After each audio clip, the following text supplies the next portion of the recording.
कसं काय मंडळी, रामकृष्ण हरी. मी तुमचा गजा. आज सकाळ सकाळी आला होता आपल्याकडे आपला दोस्त आबड्या.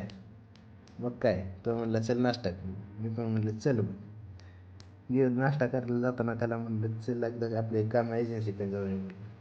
गेलो एजन्सीकडे, तर एजन्सीच बंद होते. काय करावं, नशीबच खराब आपलं. मग काय, निघालो तिथून सरळ पण नाश्ता करायला कुठं, पवार मिसळ सोडून दुसरीकडे जायचंच नव्हतं. तिथे गेला आणि पुलावची ऑर्डर दिली. बघाय कशी वाट बघते येते का नाही म्हणून. आला पुलाव, 2 मिनिटात जिकडे तिकडे संपवला. पोटभर पुलाव खाल्ला की पुन्हा बाहेर गेल्यावर ऑर्डर म्हटलं चल, म्हटलं चहा पाचतो. मी पण म्हणलं चल, सुट्टीच नाही हो. मग काय, तिथून गेला परत बँकेत जरा पैसे टाकायचे पण काय करावं, नशीब खराब, बँकच बंद. त्याला म्हणलं जाऊ दे, नको टेन्शन घेऊ, चल म्हणलं ATM कार्ड आहे आपल्याकडे. मग काय, लगेच गेला ATM. बघा कसा करते पैसे पाहते, मस्त पैसा नात करते काय. तर मशीनवर दुसरंच नव्हतं म्हणून पैसे आम्ही मोजून घेतले, परत दिले मशीनला पण आपल्या सगळ्या कॅश आहे तेवढा मोजून घेतला, लगेच केला अकाउंटवर जमा.